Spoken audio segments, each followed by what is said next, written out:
రాజశేఖర రెడ్డి బిడ్డ YS Sharmila Reddy Congress party అభ్యర్థిగా MP అభ్యర్థిగా నేను నిలబడబోతున్నాను.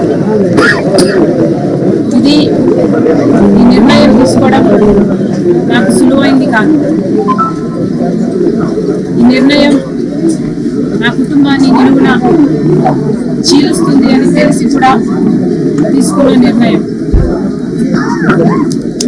ఈ నిర్ణయం వల్ల రాజశేఖర రెడ్డి గారి అభిమానులు ఎంతో మంది ఏ వైపు వెళ్ళాలో ఏం చేయాలో తోచని స్థితిలో ఉంటారు అని తెలిసే తీసుకున్న నిర్ణయం. కానీ ఈ నిర్ణయం తీసుకోవడం నాకు తప్పలేదు. ఎందుకంటే జగన్మోహన్ రెడ్డి గారు నాకు తోడబుట్టిన అన్న. జగన్మోహన్ రెడ్డి గారు అంటే నాకు ద్వేషం లేదు. జగన్మోహన్ రెడ్డి గారు నా రక్తం. కానీ ఎన్నికల వరకు ముఖ్యమంత్రి అయ్యేంత వరకు నాకు నువ్వు చెల్లివి కాదు, నాకు బిడ్డ అన్న జగన్మోహన్ రెడ్డి గారు ముఖ్యమంత్రి అయిన తర్వాత మారిపోయిన మనిషి. ముఖ్యమంత్రి జగన్మోహన్ రెడ్డి గారు నాకు పరిచయం లేదు. ముఖ్యమంత్రి జగన్మోహన్ రెడ్డి గారు నా అనుకున్న వాళ్ళందరినీ నాశనం చేశాడు. ఈరోజు ముఖ్యమంత్రి జగన్మోహన్ రెడ్డి గారు వైసీపీ పార్టీ తరఫున హత్యా రాజకీయాలు ప్రోత్సహిస్తూ ఈరోజు కడపలో ఎంపీ అభ్యర్థిగా వివేకానంద రెడ్డిని హత్య చేసిన వాళ్ళకే టికెట్ ఇవ్వడం జరిగింది. ఇదే తట్టుకోలేకపోయారు. హత్య చేసిన వాళ్ళకి ఈ రోజు వరకు శిక్ష పడలేదు. హత్య చేసిన వాళ్ళు, చెప్పించిన వాళ్ళు ఈ రోజు వరకు తప్పించుకుని తిరుగుతున్నారు. ఎన్ని సాక్ష్యాలు ఉన్నా, అన్ని ఆధారాలు ఉన్నా, ఎన్ని వాగ్దానాలు ఉన్నా ఇవేవి వాళ్ళకి శిక్ష పడడానికి సహాయపడకపోగా అధికారం వాడుకుని ఈరోజు జగన్మోహన్ రెడ్డి గారు వాళ్ళనే రక్షించడమే కాకుండా ఈరోజు వాళ్ళకి మళ్ళీ అవినాష్ రెడ్డి గారికి టికెట్ ఇవ్వడం అన్నది నేను తట్టుకోలేకపోయాను. వైసీపీ పార్టీ, వైసీపీ ప్రభుత్వం రక్తంలో మునిగిపోయింది.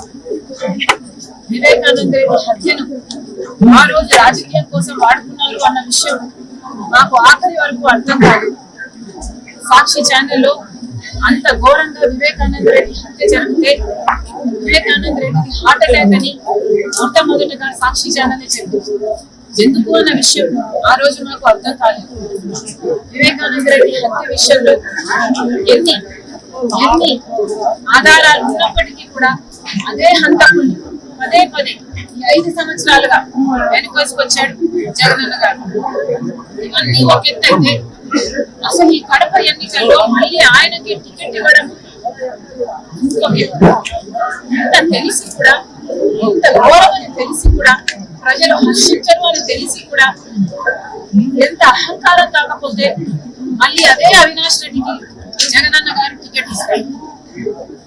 రాజశేఖర రెడ్డి గారి బిడ్డగా నేను ఏం చేయాలో ఆలోచించాను. నేను రాజశేఖర రెడ్డి బిడ్డలు, అలాగే వివేకానంద రెడ్డి గారు రాజశేఖర రెడ్డి గారి తమ్ముడు. రాజశేఖర రెడ్డి గారి తమ్ముడు అయి ఉండి రాజశేఖర రెడ్డి గారు బ్రతుకున్నంత కాలం లక్ష్మణులాగా ఎంత అన్యోన్యంగా ఉండేవాళ్ళు, ఎంత నమ్మకంగా ఒకరికొకరు ఉండేవాళ్ళు ప్రజలందరూ చూశారు. రాజశేఖర రెడ్డి గారి మాటను వివేకానంద రెడ్డి గారు ఎప్పుడూ జవదాటారు. అలాంటి వివేకానంద రెడ్డి గారి ఆఖరి కోరిక, చివరి కోరిక, నేను ఎంపీగా నిలబడాలి అని నా దగ్గరికి వచ్చి దాదాపు 2 గంటల పాటు ఎంపీగా నిలబడాలమ్మా అని నన్ను ఎంతగానో ప్రాధాన్యపడ్డారు. ఆయన చివరి కోరిక నేను ఎంపీగా నిలబడాలి. కానీ ఆ రోజు నాకు అర్థం కాలేదు, ఎందుకు నన్ను ఇంతగా ప్రలోభపెడుతున్నారు, ఎందుకు నన్ను ఇంతగా నిలబడుతున్నారు. ఈ రోజు ఆలోచిస్తే అర్థమవుతుంది. కానీ ఇంత జరిగినా కూడా వివేకానంద రెడ్డి మీద కక్ష కట్టినట్టుగా వాళ్ళ రాజకీయ లబ్ధి కోసం వివేకానంద రెడ్డిని హత్య చేస్తే ఈరోజు అండగా నిలబడ్డవాడు జగనన్న గారు. మరి రాజశేఖర రెడ్డి గారి బిడ్డగా నేను ఏం చేయాలి? రాజశేఖర రెడ్డి గారి తమ్ముడి విషయంలోనే నేను న్యాయం చేయలేకపోతే ప్రజలకు ఏం న్యాయం జరుగుతుంది? రాజశేఖర రెడ్డి గారి తమ్ముడి బిడ్డ సునీత న్యాయం కోసం ఈ రోజు వరకు కూడా కోర్టు తిరుగుతుంది, గడప గడప తిరుగుతుంది. ఎక్కడ వీలైతే అక్కడ న్యాయం చేయండి న్యాయం చేయండి ఇప్పటి వరకు కూడా అడుగుతూనే ఉంది. అసలు కనికరం లేదా? అసలు వాళ్ళని హంతకులు అంటున్నారే, అసలు మీకు హృదయం అన్నదే లేదా? ప్రజలందరూ గమనిస్తున్నారు. ఎంత మటుకు న్యాయం, ఎంత మటుకు సర్వము ప్రజలు గమనించారు. ఈరోజు నేను ఎంపీగా నిలబడడానికి కారణం అటు వైసీపీ పార్టీ జగనన్న గారు అవినాష్ రెడ్డిని ఎంపీగా నిలబెట్టారు కాబట్టి, ఇది అన్యాయం కాబట్టి, ఈ హత్య రాజకీయాలు మేము విరుద్ధం కాబట్టి, ఒక హంతకుడు హత్య చేపించిన వాళ్ళు మళ్ళీ చట్ట సభల్లోకి వెళ్ళకూడదు అన్న నిర్ణయం తీసుకుని ఈరోజు నేను రాజశేఖర రెడ్డి బిడ్డను కడప ఎంపీగా నిలబడడం జరుగుతుంది. ప్రజలందరూ ఆలోచించాలి. రాజశేఖర రెడ్డి గారు కొడుక ఉండి రాజశేఖర రెడ్డి గారి ఆశయాలు నిలబెట్టాలని చెప్పిన జగనన్న గారు ఒక్క అవకాశం ఇవ్వండి అన్నారు. ప్రజలు నమ్మారు. ఒక్క అవకాశం ఇచ్చారు జగనన్న. రాజన్న రాజ్యం తెస్తానన్న జగనన్న గారు రాక్షస రాజ్యం తీసుకొచ్చారు.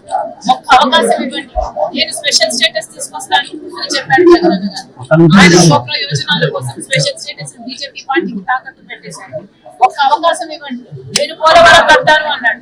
కానీ బీజేపీ పార్టీతో కుమ్మక్కయ్యారు, బీజేపీ పార్టీతో బానిసగా మారారు, బీజేపీ పార్టీకి సేవలు చేశారు, వాళ్ళ ప్రతి బిల్లును సపోర్ట్ చేశారు. ఆఖరికి మణిపూర్ విషయంలో కూడా బీజేపీ వ్యతిరేకించలేదు.